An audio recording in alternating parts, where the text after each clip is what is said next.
said I couldn't have. So you cannot host us. I've actually pressed it today before.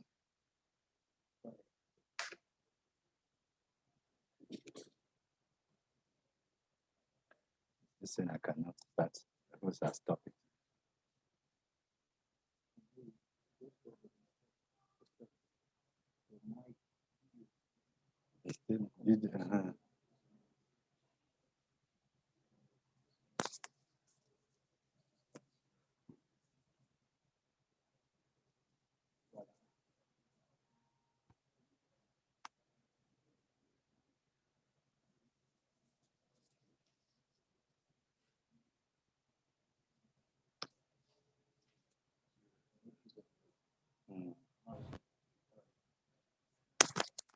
So, good afternoon, ladies. Good afternoon, ladies and gentlemen.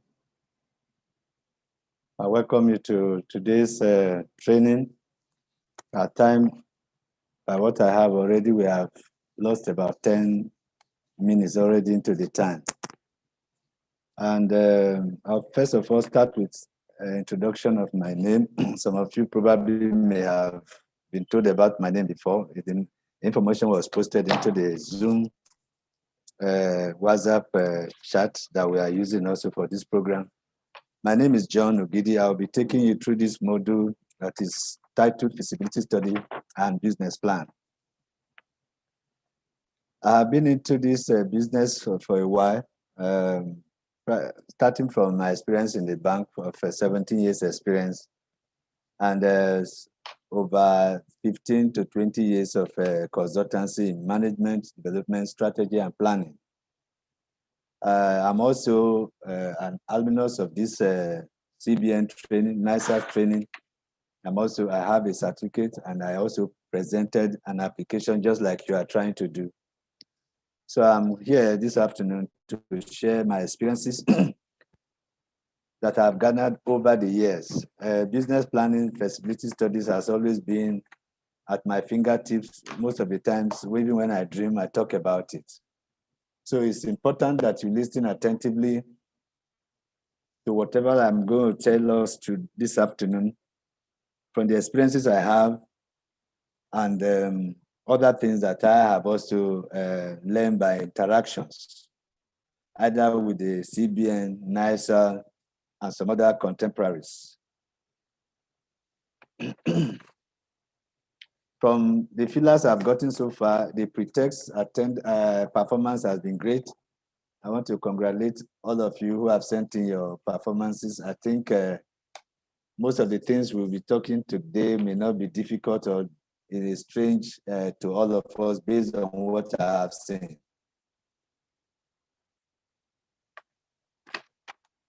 And I also want to say that as we go on, if you come across some issues, questions that you may not, areas that you don't understand, you bring in the questions as we go on, or you can post it in the Zoom question and answer area so that we can attend to it later on.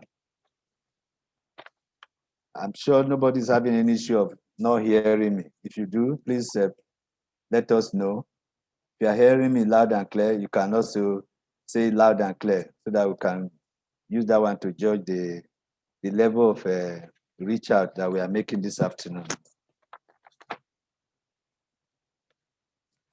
The outline is there on the screen. We'll briefly talk about feasibility studies and what is a feasible business. Then we'll go further to know the objectives, the importance and drawbacks or shortcomings, I would like to call it.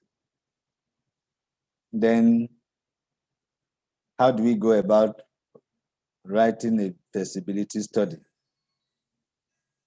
We also talk about the components, what make up the study.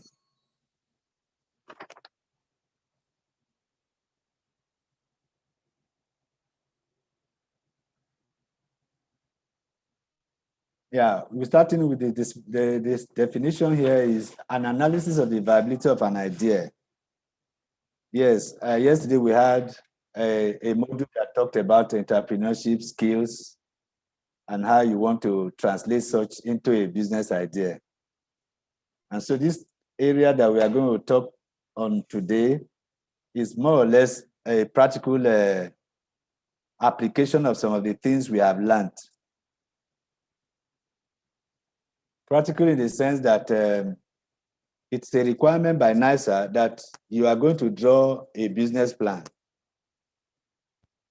The business plan will be drawn by you telling them what you are planning to do. So it's going to be very vital that you take note of this. This one, actually, this module is very fundamental in the sense that it's foundational for every other thing that you will do. Apart from the fact that you will be awarded a certificate at the end of this training, whatever you have learned from this study, this module, you are going to apply it because your business you are presenting there must be a business plan to back it up. So it is important that what we are saying today, you are going to use it to develop a business plan of whatever idea that you are bringing to NISA. And so you may have slept or a dream came upon you, or you have a business as a result of your parental upbringing, or your father was doing something before that you latch onto. You are now expected to put that on paper and to tell those whom you are inviting or tell NISA how feasible, how viable that business is about. That's the essence of what we are talking about this afternoon, feasibility study. A paper that examines a proposed solution and evaluate whether it is doable, whether that idea you are nursing is possible or not. Taking it further, it is an assessment of the practicability of a proposed project, a proposed farm, a proposed business that you are planning, a system or an idea that you want people to buy into. The essence of the study is to bring answers to some questions. That is it really worth it? Do we really need to progress? Do I need to go ahead? At the point that you have done with feasibility studies, if you have gotten the right answer, that means you are going to the next stage. But if at that point, what you are trying to do does not bring the values you are proposing, then there's no need, you go ahead. The potential problems that you are likely to face in embarking on the proposed project, every of all those things, the questions and answers, answers will come to those boggling questions that will come as you progress with the business idea.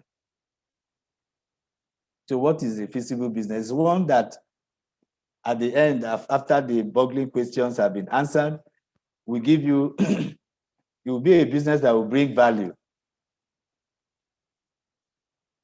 There are two essential things that feasibility studies bring about. Two particular things that feasibility studies judge are the cost required and the value to be attained or achieved. Those two things is what feasibility study is all about. So when we talk about value to be attained, it means the business will generate adequate cash flow and profits. The cash flow, as is used, kind of an accounting term, is the flow in of cash when you have started trading or when you have started selling your products. The essence of doing the business is to bring in revenue. So the revenues that come into your business is what is the cash inflow. Of course, there are cash outflow too. We'll get, as we go along, we'll talk more on what is cash flow. But profit is actually essential. Any business that is not worth it, it's not bringing in the profits, it's not viable. But not just to bring in profit, is this sustainable? Do you dream of having the business in about 5-7 years' time? Those are the kind of things that feasibility studies will bring you. We underscore as you try to do the study. Your supporters, your founders, the subscribers to your idea we want to know whether the business is sustainable and whether it will be viable in a long term, not just a flash or not just something you want to use to cajole anybody. You might wonder why NISA is asking you to do all this, because they want you to do the right thing. They want you to do the fundamental thing. They want you to have a basis to build on top of that. If you don't have a basis, it's difficult to build on top. So that's the essence of doing a feasibility studies, to judge your costs and to ascertain the value of what the business will bring in. Any business idea, no matter how it is required and it's mandatory that it conducts a feasibility study to it. Without that, you cannot judge the viability of the idea. The essence is that by the time you determine the viability, then the next step is positive for you. Otherwise, it's just like a flow chart principle. If the next idea is, the next step is a no, then you don't go ahead. But if it's a yes, why not? Then you go to the next step of the business. So it's required and it's mandatory that every business idea must conduct a feasibility study to determine whether it is viable or not. What are the things that the study will address? Where and how will the business operate? You have an idea of probably doing maybe extracting oil from palm kernel, for instance. Where are you likely to situate that business? Where is the location? How will it operate? The questions that you are asking is just essential for you to now bring out the answers, so that you don't just jump into a kind of bandwagon effect. Somebody was doing it, so let me also do. No. You provide the in-depth details about the business, the potentials of the business will be discussed or will be brought out by the study, by the feasibility study that you are doing. It also serves as a valuable tool for developing a winning business plan, which is the next part of this module. The feasibility study will lead us into the bankable business plan. It's either called winning or bankable. If it is bankable, that means a bank can put their money on it.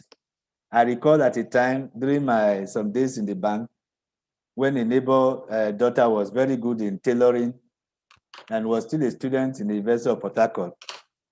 This child, I don't know whether by interest, had a very good interest in doing tailoring, designing clothes for guys, not even not for ladies. And then there was this share wire, live wire program that they normally ask people between the ages of 18 and 30 or so to apply. It's a grant. It's not a loan that you have to pay, but it's a grant, and it's highly competitive. People apply a lot. And they brought the idea to me. I saw the work the child was doing, and I said, okay, why not? I was able to do a bit of, basically, because it was student in Port Harcourt, she can sell the clothes to the student. And I will put everything together, and I tell you, the team went in and they assessed it, and this child was able to win about 100,000 at a 200 level. She was able to use that money to do a lot for her studies. She virtually trained herself doing that, got that money, and was able to use that for some other things. Today, she has expanded after graduation, has a big tailoring and fashion shop right somewhere in South Africa right now. That's one of a kind of a product that I'm always proud to mention anywhere I go. So feasibility studies can be useful in many ways. Not only a kind of project that you are doing, everywhere feasibility study is applied, but to focus on a proposed idea, proposed expansion, any kind of business idea, feasibility studies is used, or it's mandatory to be done. The objectives are mainly to raise funding, like you are doing right now, while you are here today, is to perform all righteousness and to be able to meet the needs of NISA. It is required for you to do it. So you cannot run away from it. The essence is for you to learn everything. Though we have a backroom staff that will guide you in doing your model, business plan. But learn the rudiments of it, because it's not just somebody doing it for you all the time. It's also the objective is also to satisfy requirement for granting for grant awarding bodies. Like I mentioned, the share life wire a while ago. It is required that this kind of study is done for them to check if the business is viable for them to put the money or to grant you that money. To satisfy the directors that you might have tomorrow, every business might desire that some people buy into it. As a subscriber to your idea, you might want other people to join, like an angel investor, for instance. They might want to look at the feasibility studies to know whether they can come in or not. If it's something that will be run aground in the next 2 years, they may not like to join. It's also, the objective is also to determine the optimum facility mix to maximize revenue. That is, the component parts of the business. Are they doing enough to maximize revenue? Are your staff components complementary? Your equipment, the machinery that you are using, are they performing to optimum capacity? The feasibility will bring all of this out. The essence is that we are not going to underproduce, but to make sure that everything working together brings the maximum output. Every other party that is keying into your business, are they all agreeing? This is a study that will make them to key in. It's also a basis for project planning. Like I said, it's fundamental. When it is good, it is after it is good that you can build on top. You don't build on a faulty foundation. And if at the end, there are arguments that the business is not viable, it is this time that this study can also show.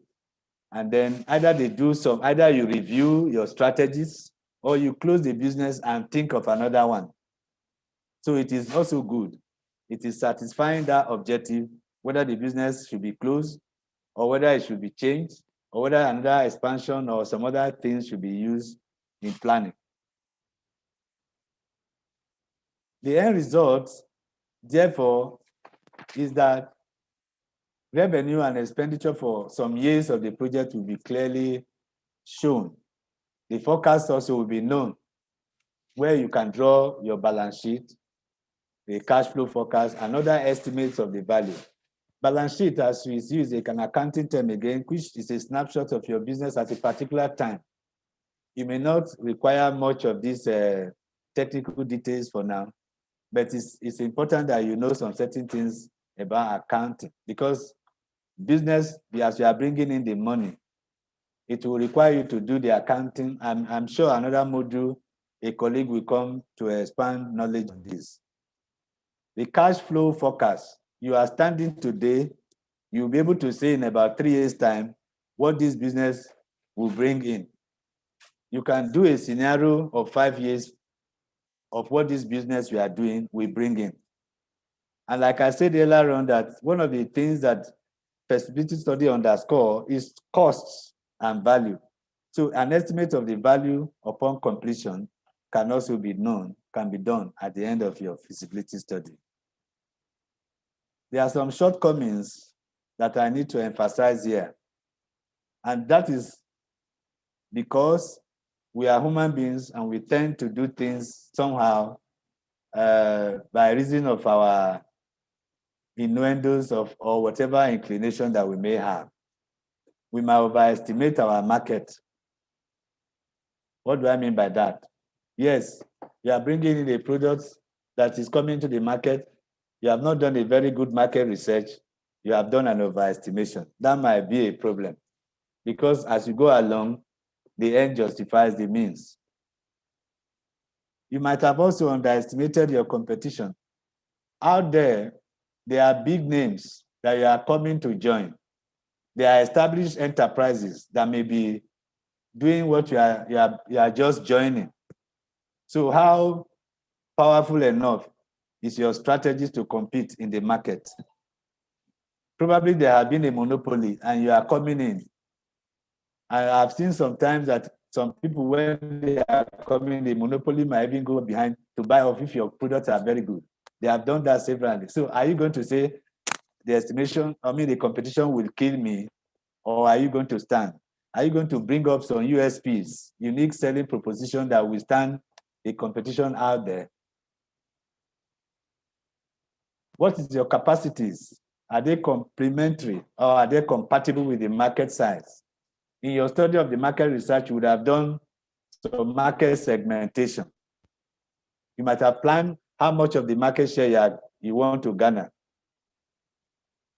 Is your capacity, for instance, if you are using a machinery that produces 2 kilograms of meal rice per day, supposing you don't meet that, supposing your machinery is underperforming, that could be an issue. It's a shortcoming in making a proper feasibility study.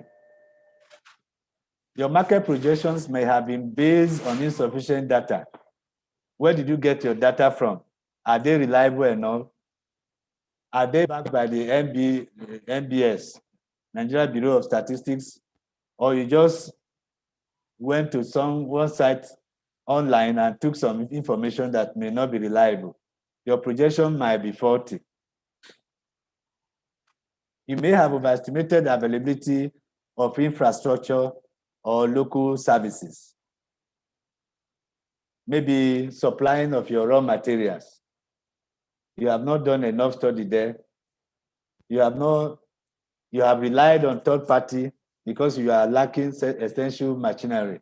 And that person might say, okay, this time around Christmas time, so many products or feeds, for instance, those who are supplying poultry feeds right now, they are really going through a lot.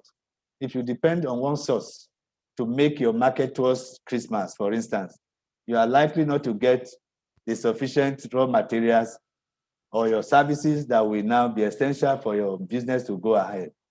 That could be a shortcoming for you. The importance, I've said a bit about it before, but for reason of not overemphasizing, we said that it will help you in bringing out the details, the detailed requirement for you to enter into that business.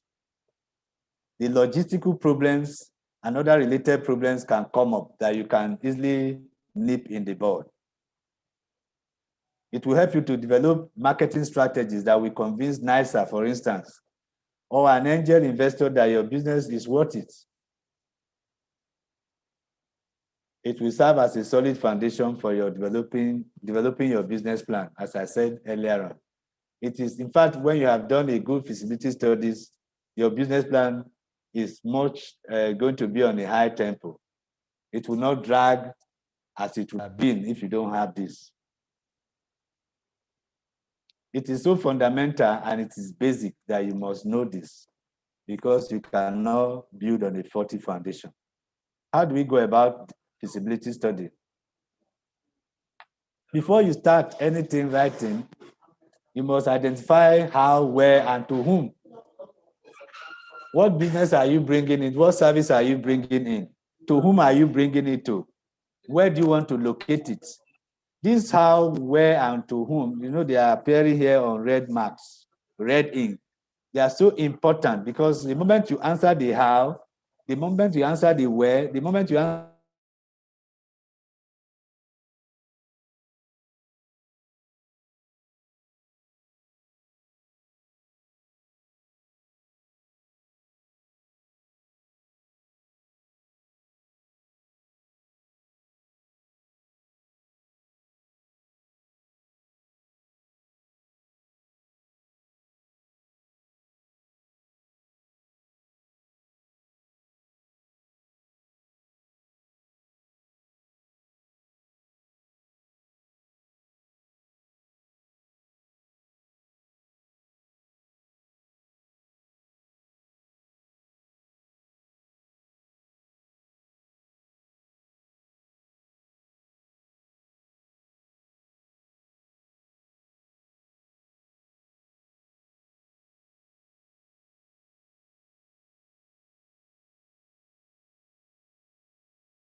You're not hearing me there.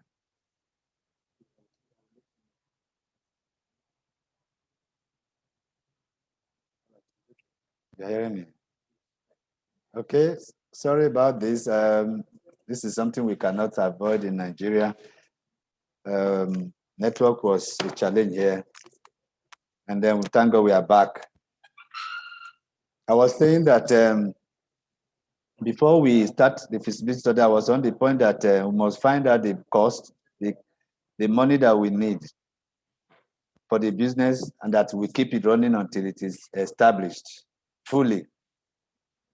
And it also give you an idea as to how much money you are going to apply under this nicer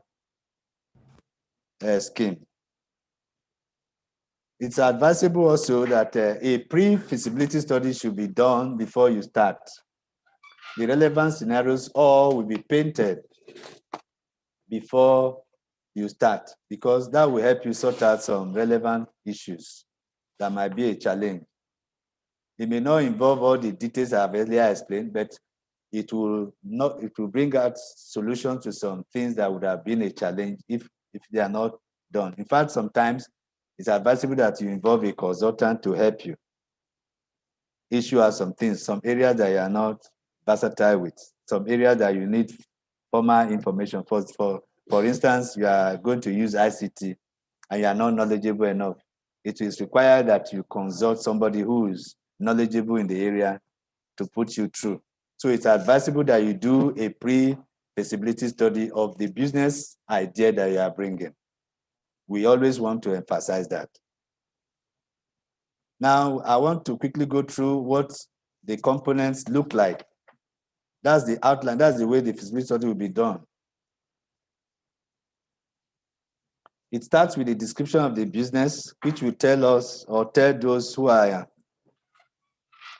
interested in what you are inviting them to, what service or product that you are trying to offer. It will give a kind of a brief historical background of the business. How did you get the idea?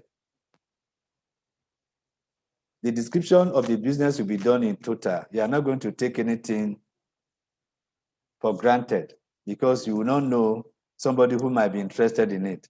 So the first part of the feasibility study is the description of the business. The next is the market feasibility. The market you want to go into, you must give a description of it. And the product you are bringing, are you going to do a kind of product segmentation, market segmentation? Some of these issues will come out under the market feasibility. The potentials of your product and service, and how it's going to meet and satisfy people's needs. Competition. Somebody said that if a car is so good and you have bought it with maybe 8 million naira, but if you don't put fuel into it, that motor will not move anywhere. So as good as your product will be, as good as that service will be, you must bring in some market issues like promotion before something that you need to say, to do, that will influence a buyer decision. All those aspects of it. Marketing is very, very key, because without the market, the product cannot go anywhere. So you must know whom you are doing that product for, whom you are doing or developing that service for, and whether there are available market for it. The technical feasibility will involve the components of everything working together, everything that impacts, everything that you will depend upon, whether it's staff, whether it is machinery, the labor, transportation, and all of that. The technical issues there, the technology that you are going to use, all of these things must be discussed under the technical feasibility. Are you going to require some technical expertise? If you are not knowledgeable in the area, are you going to employ somebody that at a point, if he decides to abandon the job or abandon the business or the employment, will you take it from there, or will you get somebody? Issues of salary and all of those things will be discussed under this technical feasibility. The financial feasibility is an area right now that if you are looking for 10 million naira from NISA, how much of it will go into sourcing your machinery? How much will go into payment of salaries for the next maybe 1 year, 2 years? What are the expected returns on the investment? Such questions will come under the financial feasibility. The organization, everything put together, working together. How do you organize yourself? How do you organize as a chief executive of that business? How are you organizing it? How does it fit in the environment? Does legal issues, environment, internal and external, impacting positively onto the business? Does government legislation will affect it? All of these things come under the organization. And then conclusion will tell you, you discuss briefly how the business will look at or succeed. Questions that might come up, whether they are realistic or not, that conclusions, you have to make a conclusion on that. And upon that, you are telling somebody that the business is good to go. That is just an outline I've done. I want to go a bit detail on each of them. The description, you can do that one yourself because you know the business more than the person whom you are bringing it to. I can't tell a description of the business right now. I just want to mention that the description is key. You know the business much better. You are the one that will know whether the thing came by inspiration of your parents or you went somewhere and somebody told you about something. So you need to do that. But on the market, it is very significant that the market of the product must be determined. And so I will talk briefly about market analysis. You need to have a target. You need to make a segment of the market, either on gender, mid-class, age, whether you want to even segment it to environment, like you are selling for students, you need to make a segment of the market. Go out and do that survey for yourself. Yes, like for instance, last week I was sharing, I mentioned that rice is everywhere. The rice is a good place, but where are you going to, which market are you targeting? Which class? Because we have various types of rice in the market. There are some people that may not afford the imported rice. Even the Nigerian rice, they are graded also. Which area will your own fall into? So you need to do the market segmentation. Then the strategy that you are bringing in, strategy will involve your pricing, your promotion, the unique selling points, the unique selling propositions of your business. All of that will happen in the market. Competitor analysis, how many of them? We should be aware that there's competition. But competition is good if you do a very good study about them.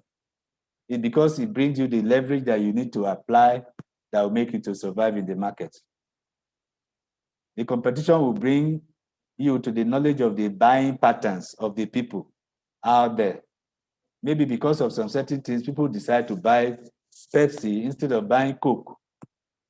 So you determine the behavior and the buying patterns of the customers out there. What is the strength? Now that's the analysis of the SWOT now. What is the strength? What's the weakness? And what are the opportunities and the challenges? Or the threats. Challenges can say threats there that you meet in the marketplace.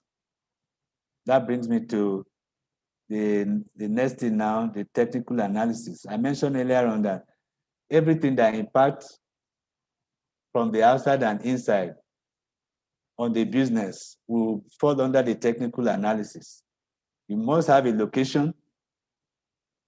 You must have some fixed assets and equipment that you are going to use in doing your business and under the economies of scale. What is the type? What are the numbers? What is the cost per unit? And what's the total cost? That one will come under that table as you are seeing on the screen. Know your customer, the suppliers of these assets.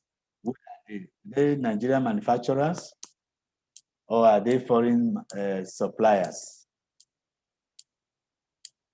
The personnel, how many are they? What are their experiences? How many do you need? How many do you require? How much salary are you going to pay?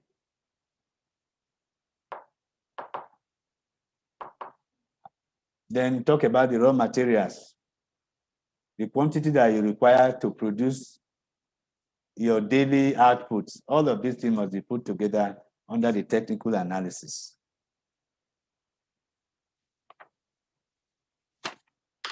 I'll go quickly to the financial analysis to tell us the project cost. The project cost divided into the fixed asset and the equipment. We put the cost there. The number of the raw materials, for instance, maybe for 2 months or for 1 year, the number of staff you have and the salaries, wages you need to pay for 1 year or 2 years. The pre-operational expenses, like you have been doing some course, you have done some travelings in some places, some of those costs must be added to the project investment costs. And then you get a total. That will tell you what the project investment cost is all about. From that one, you now do your sales projection. How much per unit are you selling your service? Which will give you your total sales and the annual sales.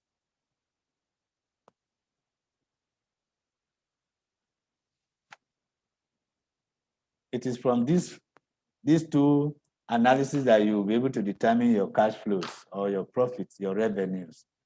But on this feasibility study, this suffices for us for now. We are not talking about the business plan itself yet. But this one will give you an idea of the cost, an idea of the value, as I mentioned earlier on. The organization involves putting everything together. They are working and bringing the maximum. How changes are being managed, the operationability, the degree to which the proposed project fits in with the existing business environment. How do you fit? How are you measuring up? How are you putting all your acts together that you are maximizing whatever that you are bringing into the market?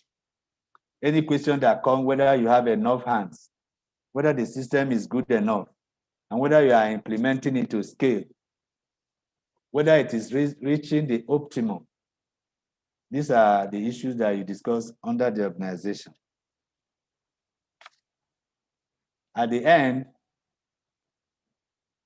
you'll be able to tell yourself that you have gotten somewhere, something very reasonable, and that you can say, Eureka, yes, I found it, that this thing is sellable to anybody, and that NISA will be proud of you. I've gone through the feasibility studies now, and I want us to quickly review some questions before we go to the second aspect of the module. I want us to quickly discuss some review questions which will be sent to you. The review questions are there on the screen already. It will be sent to you. You are expected to send in answers to them if you have gotten something from what we have discussed so far.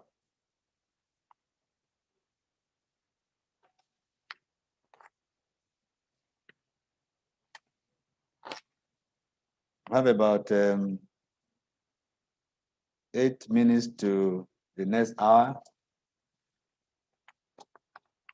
I'll use that minutes for you to send in your responses. Or if you have any issues outside the questions also, you can send in into the WhatsApp chat for us to look at it later.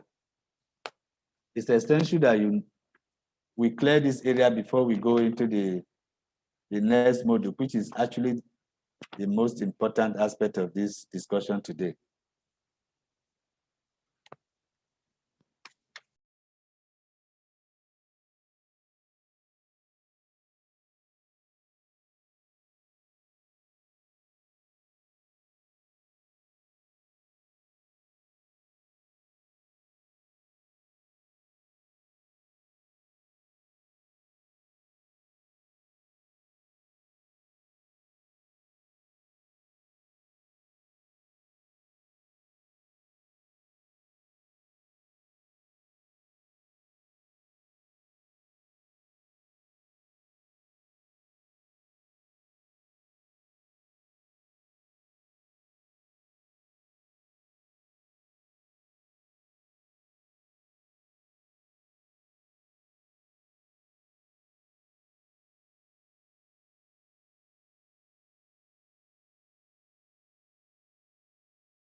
I'm expecting some responses. Only one person, Silas, has sent in only one question though.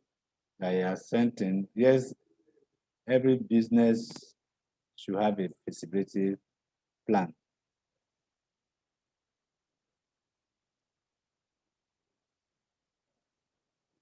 Let's stop writing on the. I'm expecting responses rather than this kind of scribbling I'm seeing on the board. Juliana, please.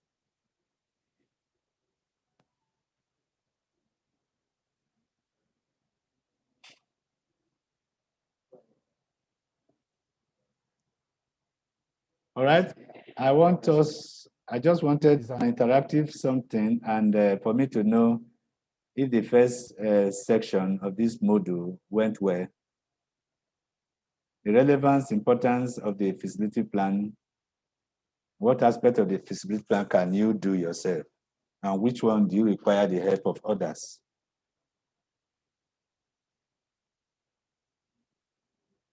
I want to believe that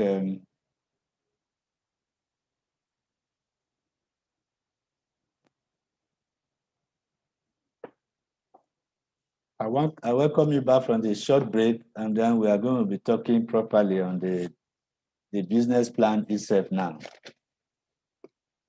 which is a major aspect of your training. Somebody responded?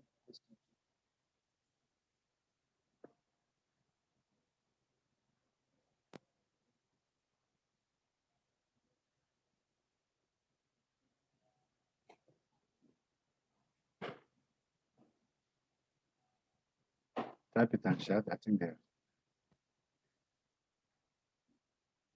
only one the answer. Maybe send it to the chat here.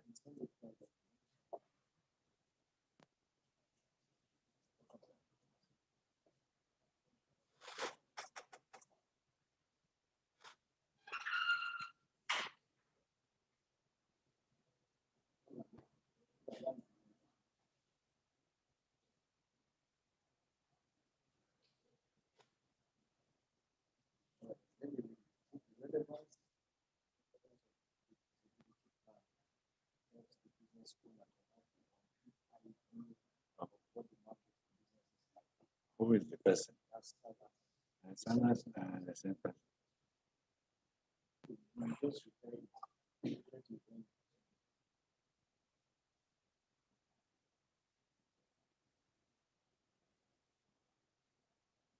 From Salas again, he has made a very good response on the relevance and importance, which he said it helps the business owner to have a complete idea, although it's wrote idea of what the market or the business that he is trying to do, what it looks like, what it will be.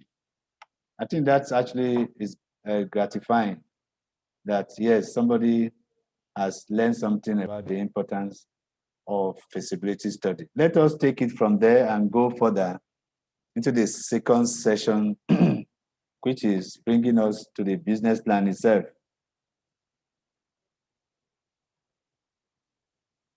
I will make this a bit practical because I'm supposed to be like a guide as to how you're going to write your business plan.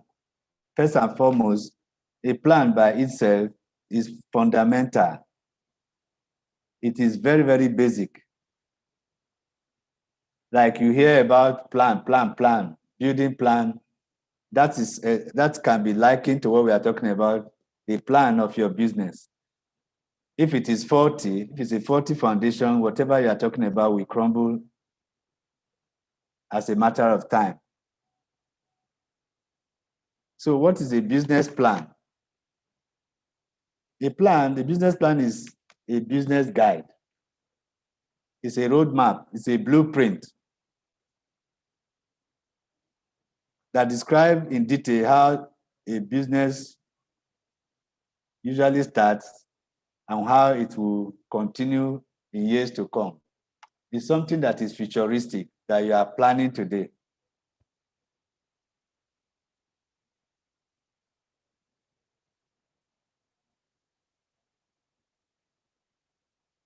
Even God that made us has a future for us. So I think that is very scriptural and that is spiritual for you to know that God that made us plan a future for us. Essentially, a business will require a plan. You are starting a business today, you should be able to have an idea of what that business will be in 5 years' time. That's what we are talking about. To emphasize, the nicer people, when they come around you, after awarding you these sums of money that you are applying, they will ask you for your plan. The M&E people, the monitoring and evaluators that will come around you, will definitely ask you about your business plan, even if it's a sketch that they have even done it very easy these days. A plan must be on ground for whatever idea that you are bringing to NISA. So it's a guide that will tell and a roadmap that will guide you for your business as you go in, year out. That will describe in detail how that business will run. It's going to be well documented and kept, and which you revert to from time to time. If your projections, whatever you have said, is not coming as you have said it, then you need to do some fine-tuning along the line.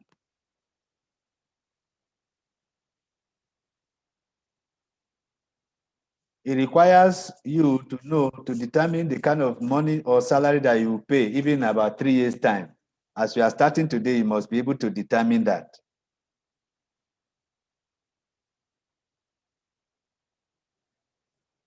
So having said that, let me give us the outline of how the business plan is done.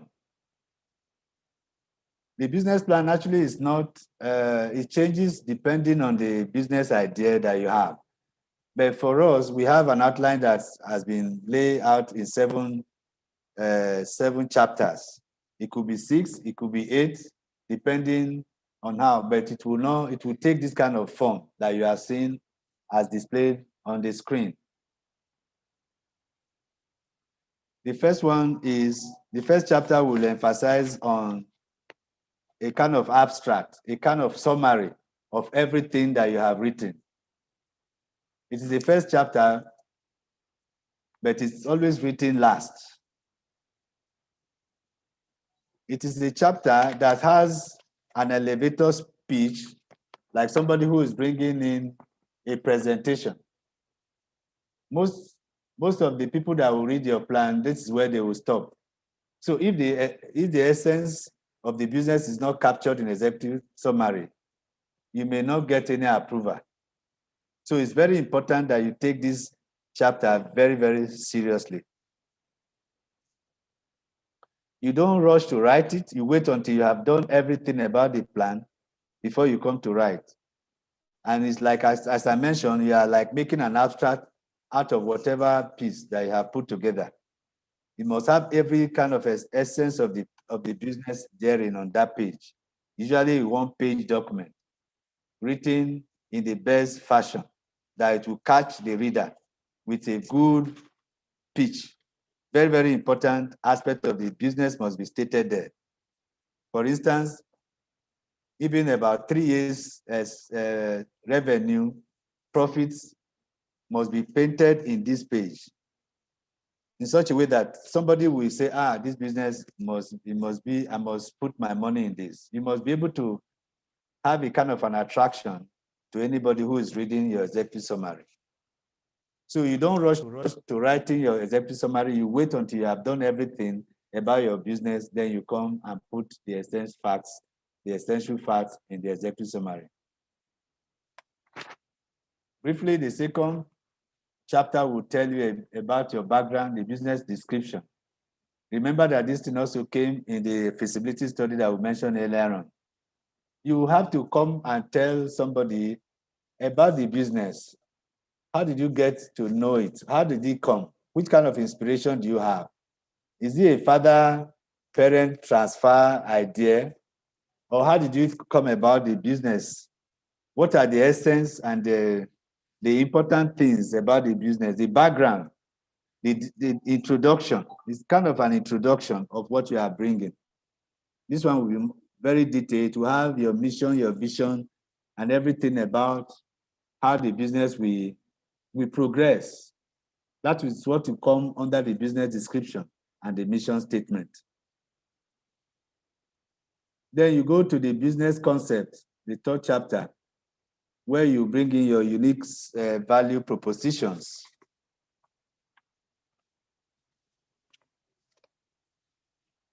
The value proposition, how the business will move, what are the strategies we are going to use to sell the idea. The concept will be like you are hinging it on some certain things that you have found the salient points about that proposition, that business you are bringing. Yes, it is good. It is matchable. With this, I will succeed. You talk about it. In some cases, this aspect also come under the business description. But like I said earlier on, these are not cast in concrete things. They are amenable, but it takes this form all the time. The part 4 is market, summary, and competition. Sometimes this topic will come like market analysis or market research or marketing research. Some of these words are used in a way, don't get confused. But the essence is you should know that market is very, very key. Very, very key. Marketing, market research, marketing research, all of these things are very, very important for you to do. Without a market for your business, you have nothing to show yet. And what is market? You are taking a product to somebody in a place, in a good form. That's when you discuss your 4 Ps: marketplace, product, and promotion. That is all about market. The research you are doing is knowing what is the segment of the market, the target market, what are the behavioral buying patterns in the market. All of these things will come into the market research. The marketing research will be the interplay of what and what you need to do before you can put that product in the market.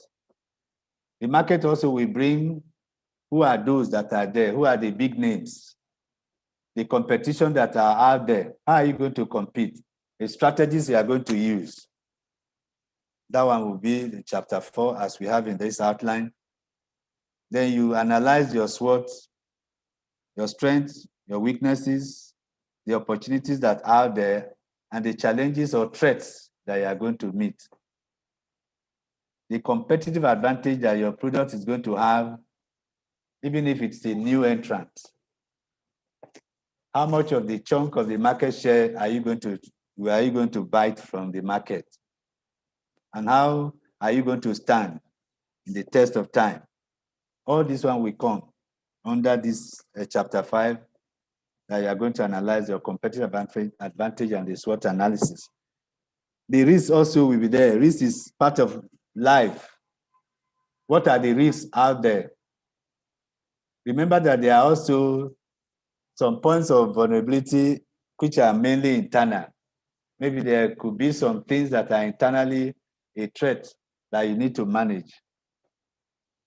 The risk is important that you analyze your risk, because when you have done that, then you are able to put your head high. How are you teaming enough? How are your employees, those who form part of the organization, how are they working? All of these things need to be analyzed under the competitive advantage SWOT risk analysis on chapter 5. Chapter 6 will tell us about the resource planning. Resource will mean whether it is raw material, whether it is also your staff, your team you are forming that will take this product to the market. How are you teaming enough? I use this scenario of a football team that must win a match. Every one of you are important. Are you going to be the arrowhead, or are you going to be the one that is the backroom support staff. All of these, you must be working together to achieve more, which is actually the definition. Somebody said that team stands for everybody teaming together to achieve more. The chapter 7, which brings to the financial projection, is that where everyone from chapter 2 to chapter 6, the moment you have done all of that, it will bring you to chapter 7. Usually we divide writing of business plan into two. The 1 to 6 form one part, that is like the writings. Then the chapter 7 is another component of the business plan, which is the second part. That brings us into the financial projection. So many of us may not be very versatile in this area and might need the help of somebody who is good in accounting and financial projections and financial analysis. That's the outline of the plan. I've just read it out, but for emphasis sake, I will take it one by one. The executive summary, like I said, will talk about you, about the idea. It will bring in the number of people that is going to work with you. It will tell you or tell those who are reading your plan about the organization capabilities, the resources that you are having, that you are bringing in. Everything put together, the total costs of the business idea, and how much of that, of the revenue that can be generated even in about 5 years' time. You must state everything in one page. But like I said, you don't rush to write this chapter. You hold on until every other things have been done. Because if you don't finish your plan, even to know what will be the profit forecast for 5 years or for the 5th year, you will not be able to know it right from the first page until you waited and you have done everything about the financial scenarios before you can come onto that. So everything will be put into the executive summary, being the last but written first. So you create a section for this and leave it there, and you begin to do the second chapter. The second chapter, you have the avalanche of time and pages to put in everything about your business description and the mission statement. Describe the business. What is the business all about? What is your vision? What makes you to say, I want to do this business? What is your mission? What are you trying to achieve?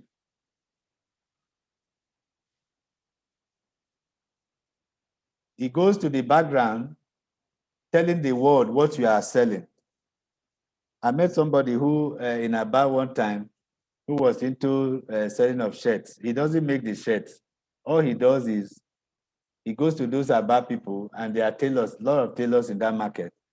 He will make every kind of design that he wants. He will take his tape as he goes about, as if he's the tailor. He will charge you what he will sell his shirt. You will be surprised that he'll bring out his tape and measure you. You give him the date that you need your shirt, what type of, whether it's a check type, whether it is all materials, you can tell him. He can even show you, surprisingly, from his pocket, the kind of material that he has. So the strategy, right from time, must be known. You must be serious about it. It's not just something you want to do in a flash. You must do it, something that you must be in even the next 10 years. You should be proud and be bold enough to state your business in clear terms. What are the growth pattern or the growth strategy that you are bringing in? It must be stated in the business description and the mission statement. That is the foundation of everything we are talking about.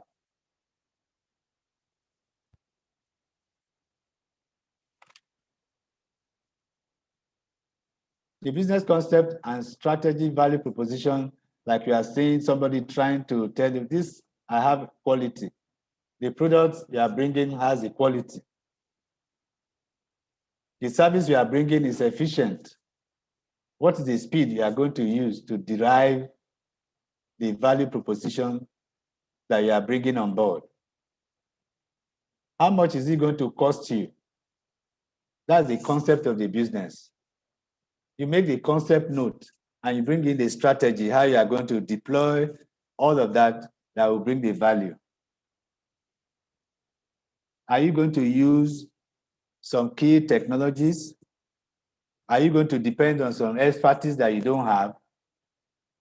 For instance, for those of you who may be using some machineries, where are you going to source for maybe the spare parts if something goes wrong? Are they going to be available? Can you source for them easily, or you are going to import them? So the business concept, how it's going to run, is just like somebody putting a wheel. Like I was saying, if a car is beautiful but it has no engine, there's nothing about that car. So these are the points that you are going to bring on board. The unique selling propositions about this business that you are talking about must come under the business concept. The strategies that you are going to use to deploy to take the market, to take the business to the market must be discussed. You must be proud of it, that this thing is very, very unique and that it must match the competition out there. What is the quality offerings that this business is going to bring on board? So you summarize all of this under the business concept. It also is essential that you must state what the business will require, the business needs. Those are the things that will bring viability, as we mentioned in the feasibility study. The viability of the plan will come under this business concept. When I was talking about the chapter 4 of the market summary, I mentioned some things, but here I will still talk a bit about it. You need to summarize your market, the past, the present, and the future. The past, you were not there, because for some of you who are coming as a startup business, there's a past of the market that you are coming into. Such information are available online. You can go to the Bureau of Statistics to get information here. You can Google some information at your fingertips using your phone. Before you go into this market, you must know what the market is all about. How have they been surviving? What are their strategies they've been using? You cannot just jump into the market without getting the information. Without information, you are likely to be deformed, as somebody said. So you require the information of the past. What has happened in that market? The past information you must be known before you can go in. What is the current situation also? Situate it. The current market situation must be known. What are the challenges that are there for you? If you have known the past, you have known the present, that is only when you can make a forecast of the future that you have not seen. You cannot make a future plan without knowing what is the current prevailing circumstances. The marketing research, all of them are put together under this market summary and competition. You review the changes in the market share. What is the share of the market that you are coming into? Do a world analysis of the market, then narrow it to Nigeria and narrow it to where you are. This will give you the essence of why you are coming into the market, because you must be motivated even to take the market beyond our shores. If the product is quite good, if you have a very good product that is sellable, why not? You can take it across Nigeria, across the borders of this country. But definitely you must know the market very well, how it is doing in other countries. Who are the market leaders? Who are the main players? And what is their own costs? How are you going to price yourself? What are the entrance strategies you are going to use? Are you going to just put your price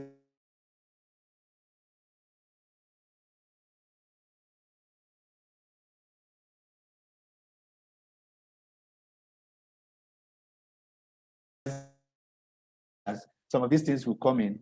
What are these markets are there that you want to use? Like you're analyzing your SWOT, your strengths,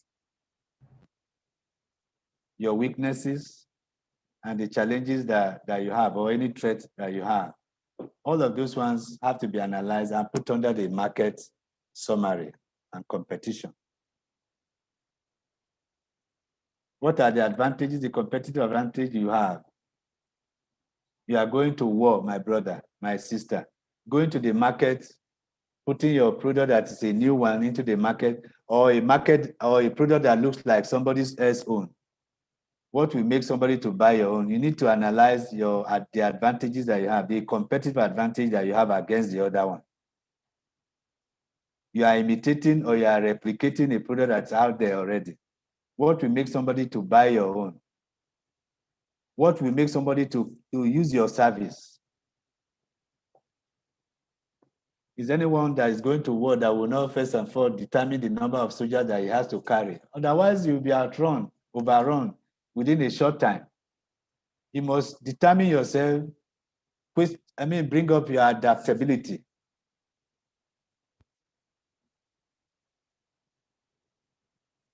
Your flexibility. How flexible are you? If somebody is coming and it challenges your product, are you just going to fizzle away? No, you must be able to stand. What is your competitive advantage in the marketplace? I'll still discuss the SWOT. Your strength, the strength of the product, the strength of the service must be analyzed. This point, I always talk about Coke, and I always tell us Coke and Pepsi are not the same.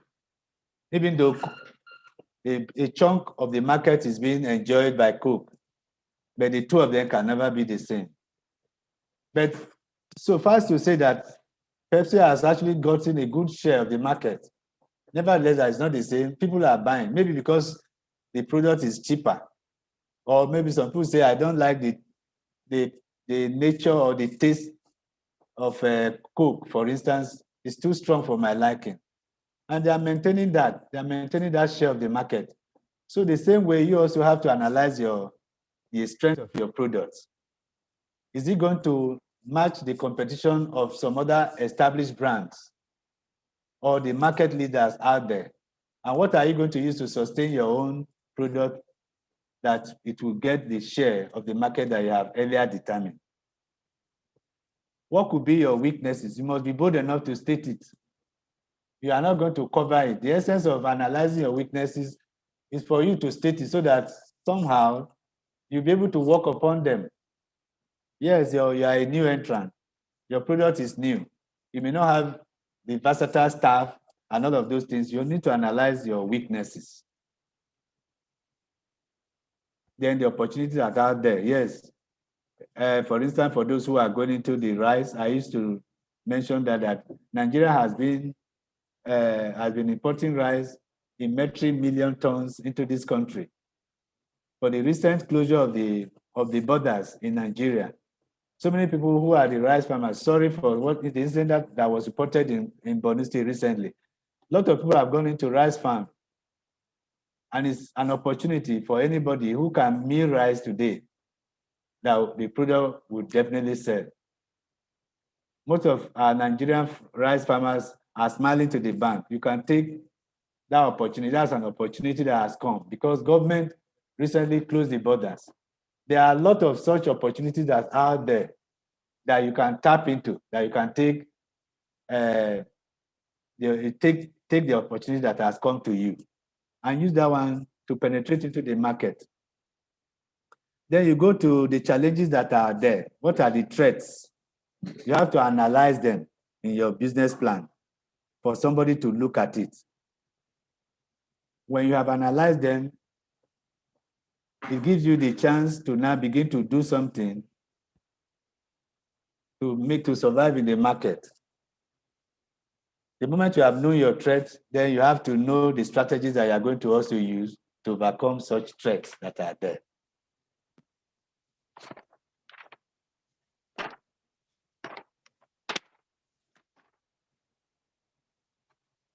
Then the risk. Risk is part of life. Risk is the analysis of an incident going wrong, something going wrong. Of all the things that you have planned or you are talking about, there's a potentiality of something going wrong at a point in time. That is a risk. You have to analyze the risks that are there. There could be possibility of government somersaulting their policies. Like I just mentioned just now, that the border closure is an opportunity to some people. It could be a threat or a risk to somebody who has imported products from overseas. If the products that they are being, the Nigerian products are good enough and people are buying, the one that you have imported will become either demurrage will begin to build on it right from the warehouses, or people are not buying your product might just get abandoned in your warehouses. That will not be good enough. So you need to analyze your risk. You cannot close your eyes against risk because risk is part of business. Somebody who has analyzed his risk is a person who is ready to be in the business because risk is part of life. Even waking up from your bed every day is a risk because you don't know what you are going to meet the next moment. So you must analyze that aspect of the risk. What are the risks of your business? Is it something like, if it's a product that is dependent on foreign exchange, there's a possibility that in dollar or naira value exchange rates may go awry against your whatever you have planned.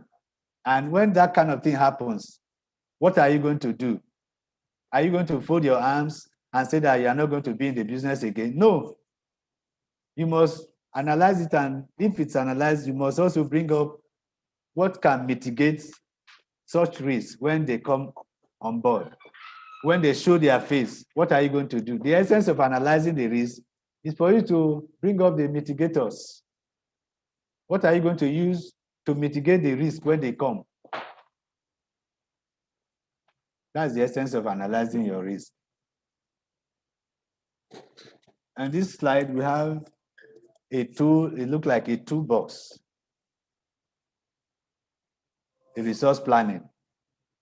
You are already in business, and as you are on the road, something happens. That is why you are seeing a spanner and some other tools. I think this one looks like is it a winch? I don't know the name of this one, but it's all part of the tools that you are going to use when you are there. Whether it affects your technology, how are you planning the resources that you are bringing in to make sure that your technology that you are using on your business is sustaining?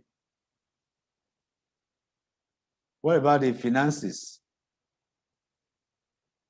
Maybe there's cost overrun. What are the strategies or the resource planning, the resources you are going to use to make sure that your finances have not gone under or it's not been threatened? Your distribution channels. Your business must be taken to the marketplace. What are the distribution channels you are having? Are there threats or some challenges that have come that you're on the road? You must do something about it. You must have some tools. You must have some fallback positions. If anything goes wrong, I must fall back to this. If my delivery van, something has happened to it, I must have a fallback position.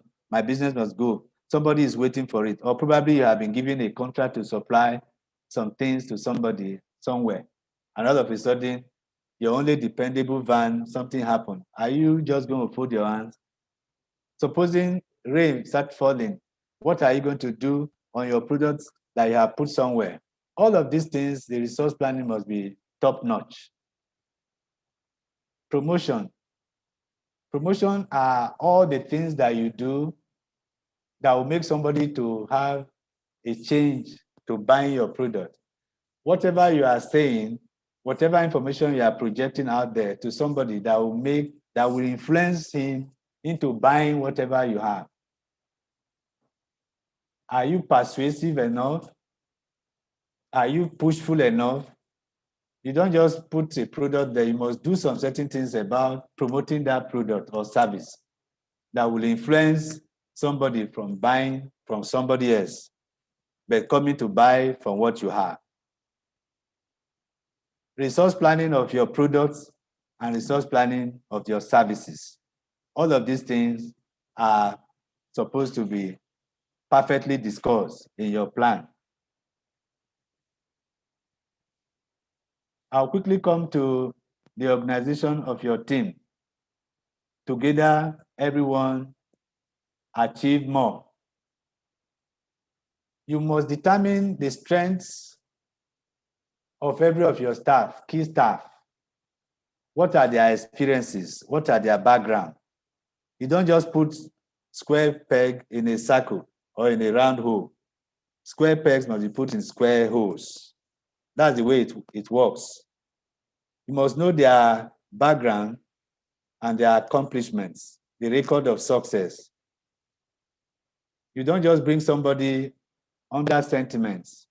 You don't just employ your sister or your sister-in-law because it's, you are afraid that your wife might complain. No. If you put your business under sentiment and not under objectivity, my brother, my sister, that business will collapse. Business is a business we are talking about, so it must be taken with all seriousness. So who form your team? Before you employ them, what are their accomplishments? What are they bringing on board? What have they been able to achieve before? Probably you are benchmarking a similar business out there and you want to win somebody who has been doing well. Have you discussed how much you are going to pay him? Otherwise, supposing he leaves the business midway, what are you going to do? So you must develop your team very well. You must have your key staff. Somebody who is good in finance must be as your accountant or your finance desk. Somebody who is good, who is a good talker, who has good dress appeal should be in your marketing area. Develop them and put them in the right positions. And that is when you will be sure that you have a perfect team.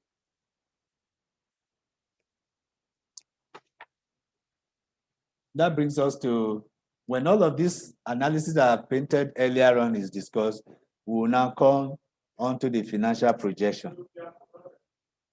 Everything about this business has a cost. If you take this loan from NISA, how are you going to deploy the money into machinery and into the people that are going to form the business? There's supposed to be an idea that NISA may have hidden, which by reason of my experience, if you are taking this loan, be sure that you must have much of your machinery must take a higher chunk, probably 75 to 80% of the loan. It is not advisable that you keep much of your funds within the office or within yourself. Make sure that the machinery component of your business take a major share of the fund. I always advise 75 to 80 even, because by so doing, NISA will know that there's a kind of an asset that you have built, and if there's anything that goes wrong, the fallback position of the asset will hold much of your fund. Because this loan, it is collateral free, it's security free, but be sure that your BVN is a collateral in itself. Your name, your BVN number is going to be used to collateralize this money. So we are serious in this area as consultants to advise awardees that they must be very, very careful when it comes to the finances of their plan. So if you are going to depend or you are going to apply some machinery, it is a very good information that you must know. you need to know how much of the fund that you are committing into the machinery, so that your financial model and your pricing assumptions will be welcomed by NISA.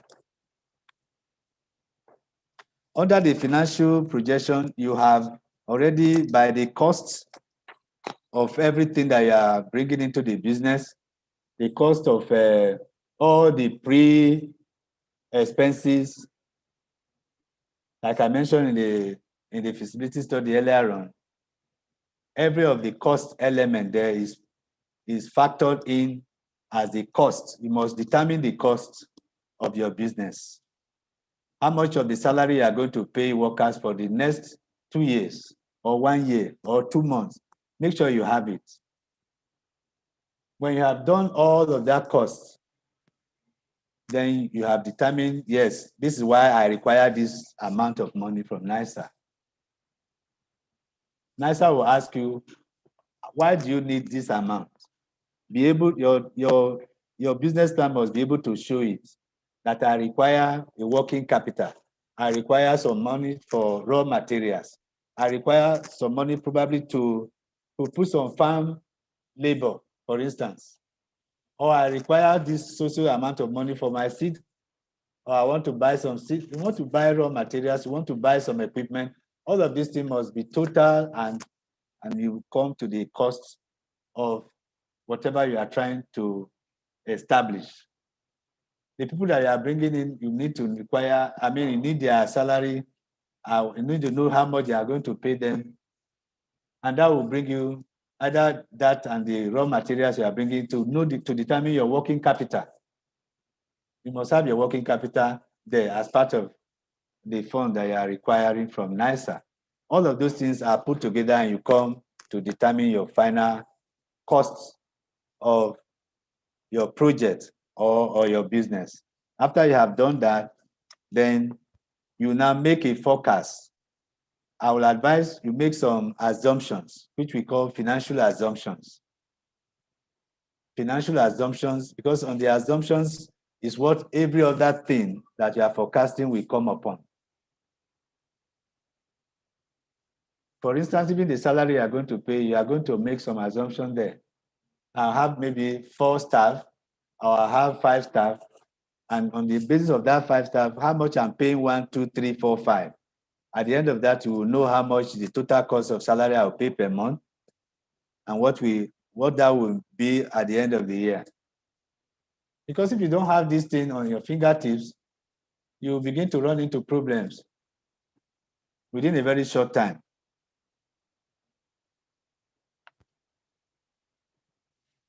If you are using an equipment, how much output is that equipment going to generate? How much of the diesel or fuel will that equipment use? So you need to know how much of consumption every of your equipment that you are bringing on board. That will determine the number or the amount of money that you are going to put into diesel consumption, how much of spare parts that you are going to buy. All of these things will need to be predetermined. And so while you are sitting down at the early part of your business, you are knowing what amount of money you have put down that will solve some of these problems or these challenges when you begin.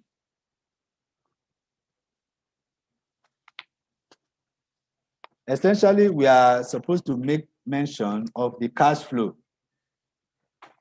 The cash flow is a forecast of the in and the out, what comes into the business and what goes out. What comes into the business, that's are the revenues, and the revenues will come on the basis of some realistic assumptions that you have made. I'll be able to sell 10 tons. I'll be able to sell 2 kilograms of this product that I'm making. I'll be able to sell 10, maybe 10 numbers of shoes I'm making. So you must quantify this from time and be able to build in the values that if I take this product, these numbers to the market and it's sold, this so amount will come in. So whatever that comes into the business, we call them the income. And whatever that goes out, you call them, the outflows are either the cost or whatever that you have purchased in the course of time, or the expenses that you have borne in the course of time. Why do we do the cash flow forecast? One, it shows the investors how profitable your business will be. It also identifies the areas where you might likely have problems. Potential problems will come. If the forecast does not show positive, or maybe it shows negative, then there are some likelihood of problems that you have seen. It also shows that you are efficient. Your business is efficient. Whatever you are doing is efficient. The investors that are there will know that you are efficient in whatever you have planned, because this is a plan. The cash flow that is telling you about 3 years' time, 5 years' time that you have not seen, will justify how efficient your plans are. And also, your suppliers will be proud to say, okay, I still have a business partner that I will deal with next year. Your business will still be around the corner. Your forecast must be tied to valid and logical assumptions, like I said earlier on. You can't be on a kind of romantic level and be making some projection. No, it must be logical and they must be valid. And they must be consistent with your plan. Don't just change them. It must be smart. On that smart, I mean, it must be specific, measurable, articulate, and must be bound with deadlines. It must be consistent with the business plan. Assumption must be realistic and must be consistent with the plan. The projections that you are talking about will fall on the assumptions anyway. So if they are not consistent, then you're going to have some financial challenges.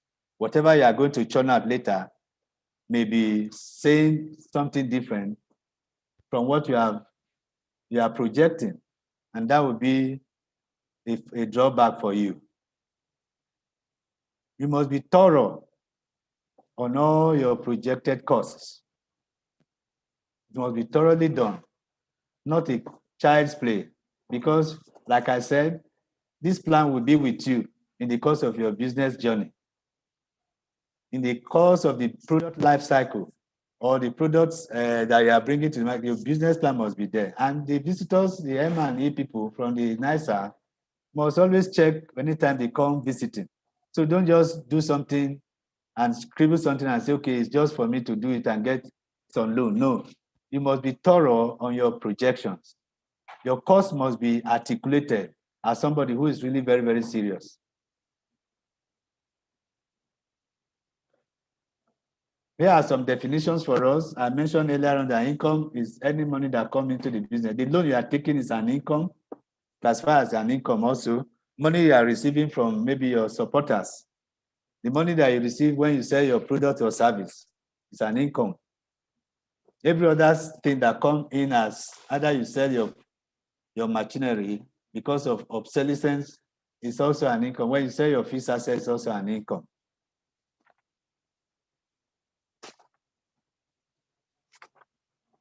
Expenditure are the money that leaves the business through expenses, salaries you are paying, you are purchasing a parts, or you are stocking raw materials. Anyhow, that money has left the business is an expenditure. Payment of salaries and the purchase of air conditioners and all of that for your business, all of those things come under the expenditure. By the time you remove expenditure from your income, or you remove the income from the expenditure, then you have a layout. You have what we call the cash flow projection. Essentially, loans that you are being given is paid against cash flows. It's going to be paid against your cash flow. So your cash flow must be robust, it must be fertile, it must be good, it must be buoyant enough to pay every of your expenditure, and you must have a balance which will show in the layout. This layout, the first layout shows you the income which is either sales, loan, or any other things that come in as an income. It takes the first part of the layout like this. You have January, February on the other right hand, March, April, May to the end of the year, December. And then you know that we have days. From days we have weeks. From weeks we have months. And from months we have years. When you are making your forecast, we expect you to make 5-year scenario. At the year that you are starting, you are having a 5-year scenario. That's why it is very important. And it is important that your cash flows are progressive. That this year, you expect a better bumper harvest next year. All things being equal. So the heading will be income, why money gained through the sale of goods and services is explained as an income. The money received from third party or loan is also there. And the total, sum together, will tell you the total income that has come into the business. Then the second layout will tell us the expenditure, wages, purchases, money that has gone to other things. Every of them will classify under the expenditure. The same way, January, February, March to the end of the year, it will also be total, and you have the total expenditure. By the time there's a net of, okay, I've combined the two, first layout and second layout, as you can see on the screen. It's important that you can do this yourself. That's why we are emphasizing on this. You have, for instance, a 1,006 as income, out of which you make purchases, wages. You may not, this comes at the end of the month. Total of 1,200 expenditure there. For February, is giving us an idea there, but something may be missing in the February there, which will be shown later on. Because it's expected that when you net off the expenditure from the income, you have a balance. And that balance, when we call it balance brought forward, as you go to the next month, you carry it there. That will be the first entry point of your income in the following month. And then you add up whatever the sales and whatever income that you have in that month, and then you continue from there. So the layout gives us this picture, which shows a picture of money somewhere flying up and dropping the other side. The opening balance is the money that was available within the bank or cash at the accounting period, the beginning of that accounting period. The closing balance is also explained there. The opening balance with the total inflow that came in the course of that business in that month.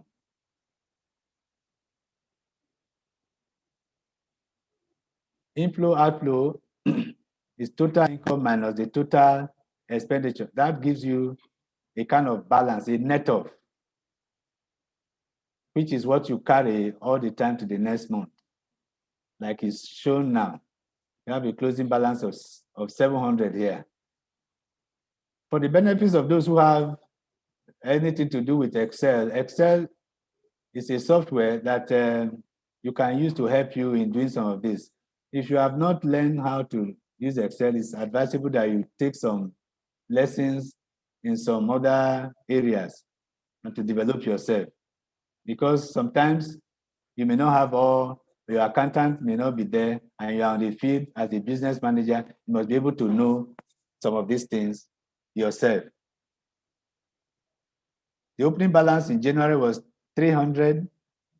The total income that came in the course of the month of January was 1,006. The expenditure was 1,002. And that gives you an inflow at the end of the day of 400 naira. And that's the closing balance for January, which also begins as the opening balance for February.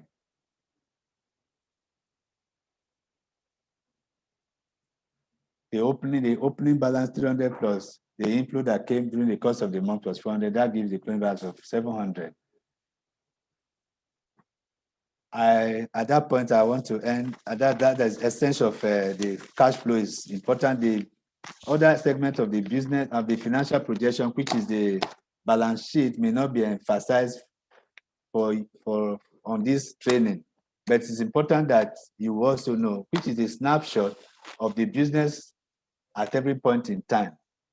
As the business progresses, an asset equation, asset is equal to equity plus shareholders fund. It's important that you learn this accounting equation out of which you can build up your balance sheet.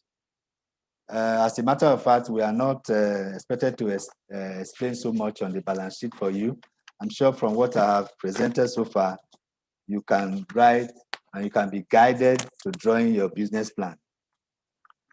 That brings us to the end of the lecture today. I want to welcome questions, and I also expect that the question will be sent to you, and you are expected also within the next 12 hours or so to send in your responses.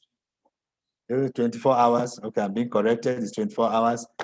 The essence is that you don't just take a certificate from this training program just like that. You must be able to show nicer that you have been taught properly and that you can guided to writing your business plan. Business plan on this program is very essential. It's one of the products that are going to show to nicer that you have gone through AMEX associate training.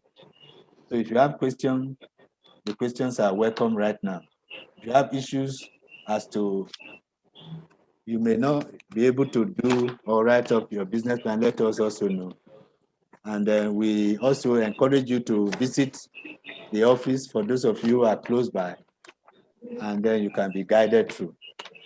Thank you very much for listening.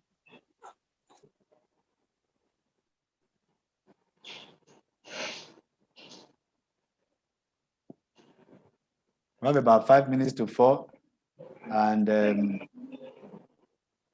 I would like to receive any kind of issues that you have quickly, whether the lesson went through very well to you. Mr. Ogbemosis, I think you were active, you're listening very well. Do you have any questions to quickly put in before our time run out? Unmute yourself. Uchigo. Yeah, you're welcome. Okay, we're talking about either the feasibility studies and business plan, yes. Sorry, I didn't hear that. Whether you have questions or have any issues. What I want to say is, you said we should respond to some questions sent earlier on. Yeah, the question will be sent, and I think they are working on sending the question right now onto the WhatsApp platform. They are expected to respond to the questions within 24 hours. It's a quiz kind of post. It's a post training or post to show us that you have gotten something from the training. We use that as an assessment kind of with NISA when they come around, because they want to check the things we have done. Besides that, I don't think there's any other. Okay. All right. Thank you very much. Silas, are you hearing me? Mr. Okofu Silas Oshiobugi. Can you hear me?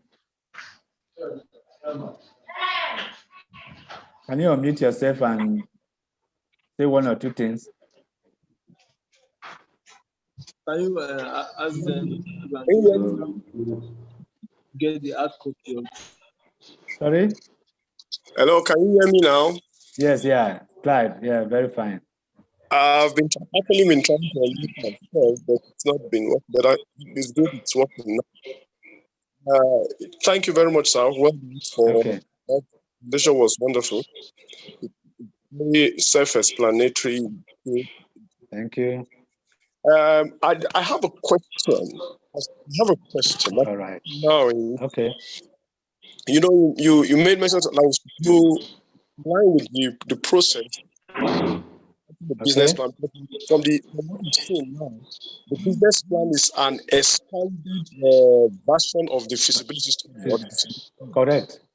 And from when we do the analysis concerning the market analysis now, you take the statistics, you check, you do the analysis of the market to understand how the market is from the world to the Africa to the general market. Now, the question now is, when you do the analysis and you realize that the market is not conducive as regards to the resources that you have for the business, what do you do?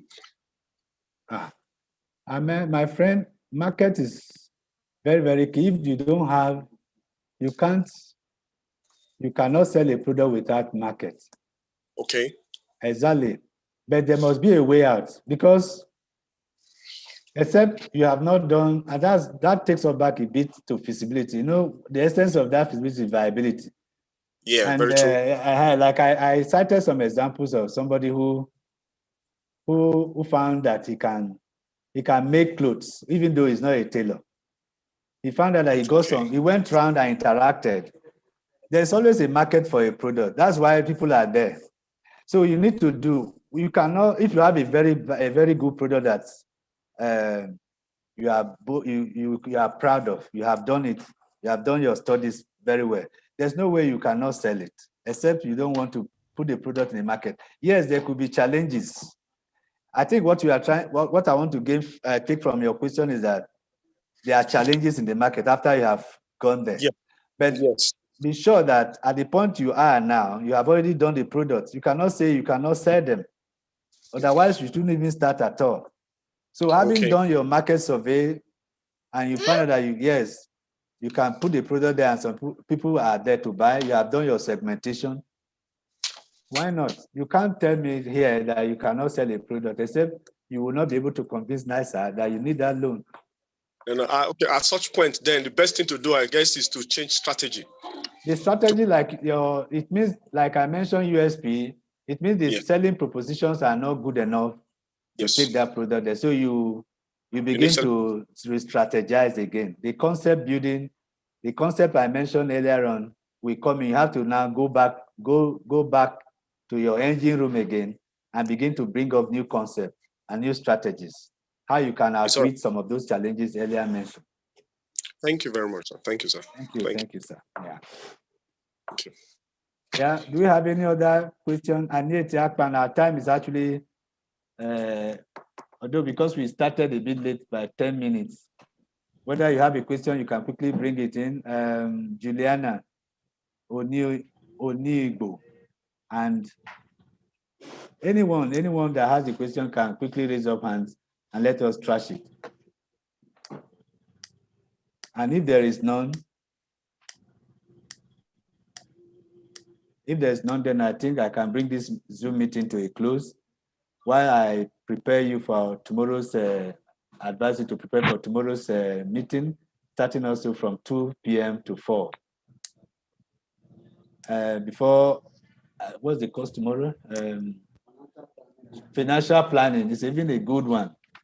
That will also expand some of the things that have not, I'm limited to some things, but the financial planning tomorrow will bring out some of the salient points of your business. So prepare yourself for tomorrow's topic very well, starting at 2 o'clock. I wish you a good time and see you again shortly. Thank you so much, and God bless you all.